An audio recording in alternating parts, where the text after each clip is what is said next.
Shai trying to survey the floor.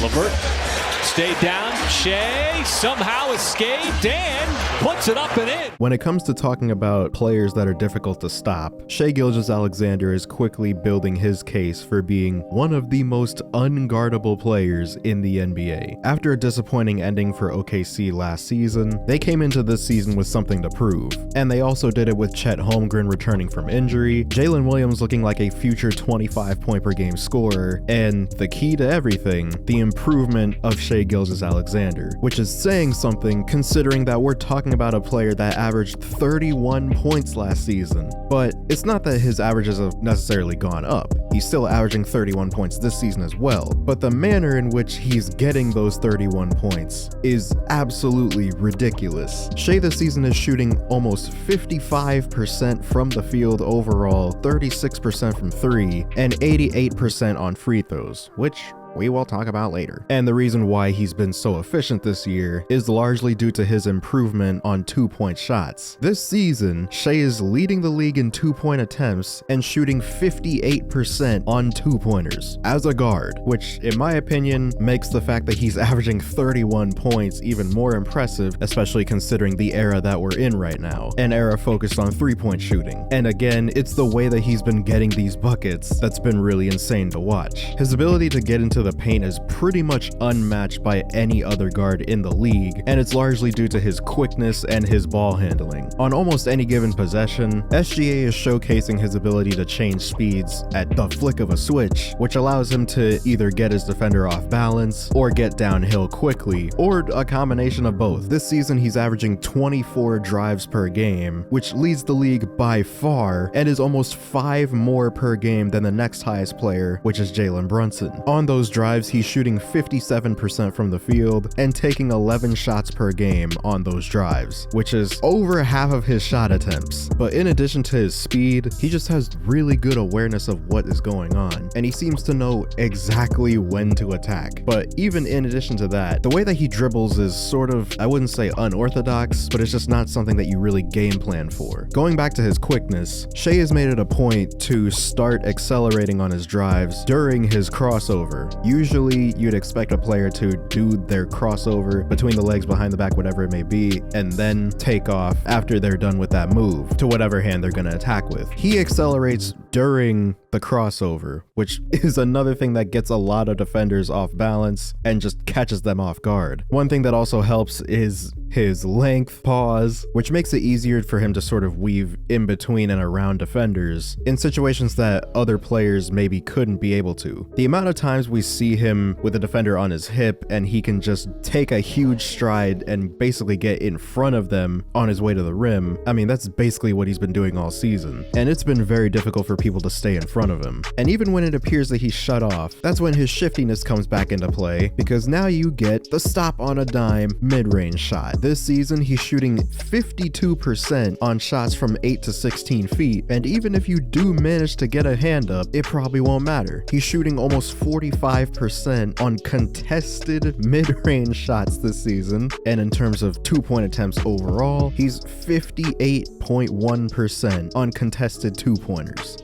There's nothing you can do, and players at times have sort of figured this out, and so they say, okay, I'm gonna play him for the drive, I'm gonna play drop on him, and what they realize is that Shai Gilgeous-Alexander has also improved his 3-point shot this season. He's shooting almost 38% from 3 this season on 3.5 attempts a game. He's a master of getting defenders on their heels and getting them to play him for the drive, to which he then steps back and shoots a 3-pointer instead. Over half of his 3-point attempts this season have been on step backs, and by the way, on step back 3 specifically, he is shooting 41%. But in the same way that his deadly inside game is creating more looks for him from beyond the arc, you could say the same thing about his 3-pointers, because there are also plays where we see him step back from 3, or we see him catch a pass at the 3-point line, and all it is just another counter where he's trying to create something off the dribble going downhill, because I assume that teams have caught on to how great he's been on step back 3s so far this season, and so they're they're playing him for that when they see him starting to go to it. And so that again gets them out of position, allowing him to attack downhill, and it's just back to square one. Counters upon counters upon counters is how you become a great scorer in the NBA. And even in addition to this, his scoring ability has made him a better facilitator because more passing lanes are opening up with the defenses that he's attracting. Often when he does get downhill, we'll see defenses collapse, which allows him to find open shooters, which OKC has a lot of them this season. As I said before, adding Chet Holmgren back to this roster has made that job even easier. And of course, also the emergence of J-Dub, who is shooting 45% from 3 this season. But of course, shooters can get open, but you still need to be great at finding them. And that's exactly what he's been doing, at a historic rate actually, as Shai Gilgeous-Alexander is currently averaging the least amount of turnovers for any 30-point per game scorer in the history of the league. If it keeps up, he will average 2.2 turnovers per game on 31 points, which would break the previous record held by Michael Jordan in 1996 when he averaged 2.4 turnovers and 30.4 points per game. And if all else fails, he's just gonna draw free throws. And I feel like now is a good time to address a narrative that's been going around about Shai Gilgeous-Alexander and how he's getting his points. Because people have seen the numbers that he's putting up, they've seen his free throw totals in some games, and they've taken those two things and come to the conclusion that Shai Gilgeous-Alexander is a foul baiter and he wouldn't be doing anything without his free throws. Not only is that just stupid, it's pretty much a self-own in my opinion, because you're basically showing how much you actually watch this dude play basketball. While researching for this video, I took this narrative into consideration, went through a bunch of highlights, and I want to point out that I watch games, but usually if I'm watching a game while it's happening, I'm pretty, I wouldn't say zoned out, but I'm not thinking nearly as critically as I would if I was analyzing or breaking down the game after it happens or breaking down specific plays. And so a part of me was like,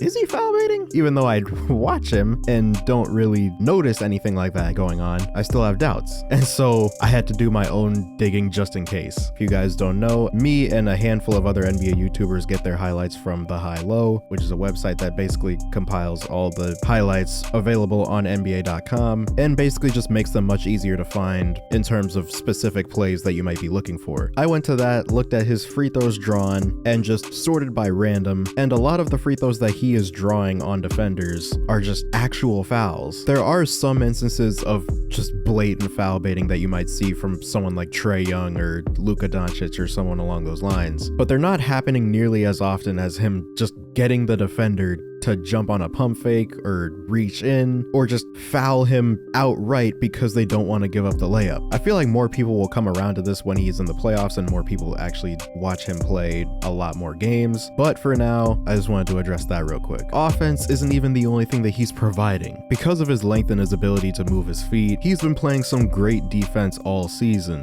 and is currently on pace to lead the league in steals in 2024, averaging 2.1 per game. He's probably not going to be in consideration for all defensive teams, which I've seen a couple people talking about, but there are just too many great defenders in the league that are gonna make it over him. And that's not a knock to him, it's just that he, in my opinion, is not a top 10 defender in the league. And there's nothing wrong with that, because he is still a great defender, one that is contributing to OKC being a top 5 defensive team in the league, and a top 3 defensive team when he's on the floor. In terms of actual defensive scheme, we see OKC utilizing Shai more as a help defender on most nights, and we actually rarely see him as the point of attack defender, aka the main defender guarding the ball handler, which, I mean, if you have Lou Dort, who's been more than capable to say the least for the last handful of seasons now, but as I said, we see Shai being utilized more as a help defender, drives and entry passes, things like that, and he's able to get his hands on the basketball a lot more this way. Because of his length, he's able to reach in more easily, but it's also about timing, as I was talking about earlier with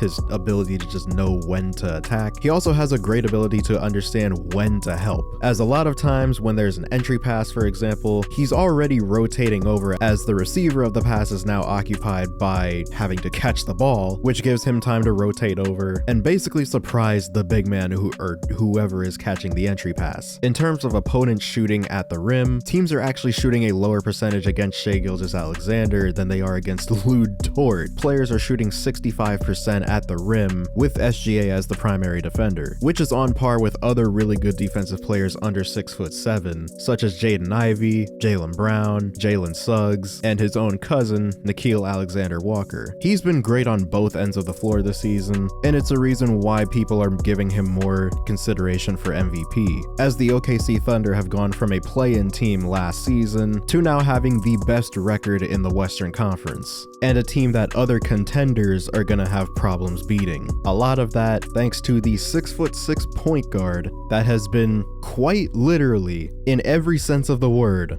unguardable. And while we're on the topic of young rising stars, I recently made a video about Paolo Banchero and the sophomore season that he's been putting together and why more people should definitely be talking about him. So you can watch that right here. But with all that being said, I hope you guys enjoyed this video. Subscribe if you're new, hit the bell to be notified when I upload, comment down below what you want to see next, and as always, I'll see you guys in the next one.